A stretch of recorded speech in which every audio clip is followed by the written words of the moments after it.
हमारे माशरे में हर दूसरा ड्रामा हम टीवी पे, जियो टीवी पे, फ़लाँ चैनल पे, हर दूसरा ड्रामे का एक ही थीम है, रिपिटिटिव थीम होता है ना। शादी हो गई है, कॉम्प्लेक्स है, सास बहू की लड़ाई है, या शादी होने जा रही है और वो इतना कॉम्प्लेक्स प्रोसेस बन गया है, जहेज़ लिया जा रहा है, जहेज़ दिया जा रहा है। एक ऐसे लग रहा है जैसे कोई बिज़नेस डील हो रही है, जहेज़ के ऊपर लड़ाई हो रही है। तो हमारे माशरे ने शादी के प्रोसेस को अननेसेसरीली नॉटी कर दिया। आज का वर्ड है नॉटी। नॉटी NAUGHTY, नॉटी नहीं जिसका मतलब शरारती होता है, ये नॉटी के साथ है, KNOTTY। नॉटी एडजेक्टिव है।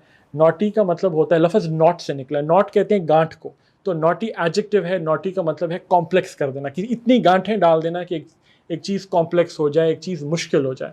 तो अगर मैं इसको जुमले में यूज़ करूँ, इस मिसाल जो मैंने आपको दी है उसको यूज़ करके, तो मैं कहूँगा कि आवर सोसाइटी या our culture has made marriage an unnecessarily knotty process. Knotty मतलब कॉम्प्लेक्स प्रोसेस, उसके अंदर गांठें डाल दी हैं, उसको अननेसेसरीली मुश्किल कर दिया। तो वर्ड है naughty. Naughty is an adjective.